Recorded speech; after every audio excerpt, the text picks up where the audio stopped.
हवेली में रोती हुई आत्मा। यह कहानी है एक छोटे से गांव की जिसका नाम था राधा नगर। इस गांव में एक बहुत ही पुरानी और बड़ी हवेली थी जिसे लोग राधा हवेली के नाम से जानते थे। हवेली की खूबसूरती के पीछे एक भयानक रहस्य था। लोग कहते थे कि वहाँ एक आत्मा का वास था। कहा जाता था कि जब भी किसी ने हवेली में रात बिताने की कोशिश की उसने अपनी ज़िंदगी खो दी या पागल हो गए। गाँव वालों का मानना था कि राधा हवेली में एक पुरानी रानी की आत्मा भटकती है जिसने उस जगह पर किसी अनजान कारण से अपनी जान दे दी थी। इस रहस्य ने सभी को डरा रखा था और कोई भी वहां जाने की हिम्मत नहीं करता था। एक दिन गांव में एक नवयुवक जिसका नाम राज था आया। राज ने पुरानी कहानियां और अफवाहों को कभी गंभीरता से नहीं लिया। उसने राधा हवेली के बारे में सुना तो उसने सोचा कि यह सब झूठ है और उसने निर्णय लिया कि वह उस हवेली में एक रात बिताकर गांव वालों को साबित करेगा कि यह सिर्फ कहानियां हैं। गांव के बुजुर्गों ने उसे समझाने की कोशिश की लेकिन राज ने उनकी बातों को नज़रअंदाज कर दिया। एक शाम राज अपने कुछ जरूरी सामान लेकर हवेली के लिए निकल पड़ा। हवेली बहुत ही पुरानी और खंडहर जैसी दिख रही थी जहां जाकर किसी की भी रूह कांप उठे। रात का समय हो गया और हवेली में गहरी चुप्पी छा गई। राज ने एक कमरे में अपना बिस्तर लगाया और अपनी टार्च चलाकर चारों ओर देखने लगा। हवेली के अंदर कीमती चित्र, टूटे फूटे फर्नीचर और धूल भरी किताबें थी।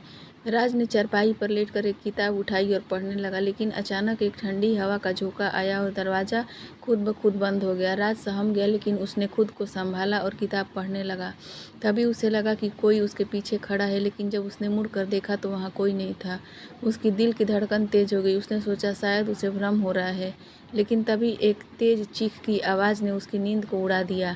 राज का चेहरा पसीने से भीग गया। उसने देखा कि कमरे का दरवाज़ा खुल चुका था और अंधेरे में से कोई सफ़ेद लिबास पहने हुए एक महिला की परछाई दिख रही थी। वह परछाई धीरे धीरे पास आ रही थी। रवि डर के मारे उठकर भागने लगा लेकिन जैसे ही उसने दरवाजे से बाहर निकलने की कोशिश की दरवाज़ा बंद हो गया। अब वह परछाई बिल्कुल उसके सामने थी। महिला की आंखें लाल हो चुकी थी और चेहरा भयानक था।